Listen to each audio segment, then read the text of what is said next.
Governor DeYoung, thank you so much for taking time out of your busy schedule to show us around. No, it's fantastic. Thank you. Thank you very much for the interest. So tell us about this piece in the front of Government House. You know, this is a very historic piece. In fact, it's actually an original that we got in 1967, and this represents the century that's actually outside the palace in Denmark.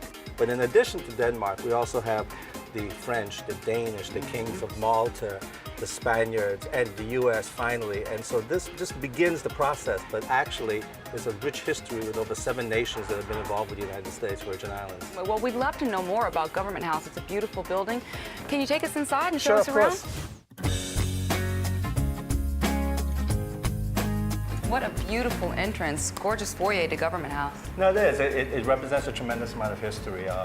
Government House was actually built in 1867 while we were still under Danish rule, and it was actually built by a master carpenter from St. Croix when the capital was in St. Croix.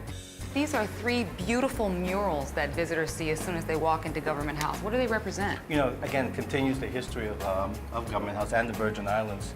When we start over here with this one, this is in 1493 with Columbus and the landing on the island of St. Croix. Then we sort of progressively go this way. And we have March 31, 1917, which is the hoisting of the United States flag, having to do with the transfer from Denmark to the United States. And as you go a little bit further down, what you then have is the island of St. John. And this is the processing of muscovado as part of a rum plantation. Governor, this is called the Great Room, and we can see why. It is. It represents, again, a lot of the history of the Virgin Islands. It actually starts right here. This represents a gift that was given to the people of the Virgin Islands by the family of Peter van Scholten, which is a Danish governor that on July 3rd of 1848 actually signed for the freedom of the slaves back at that time. And this is his Bible. Governor, this room is full of so many beautiful antique pieces. What do you use this room for? Well, you know, what we use it for is a lot of entertaining, a lot of official functions, from the swearing in of my cabinet members to the celebration of our young kids during the carnival or any school presentation that may have. Basketball is king in the Virgin Islands. We play a lot of sports, but they all come out for the Paradise Jam. That's true, the community does come out.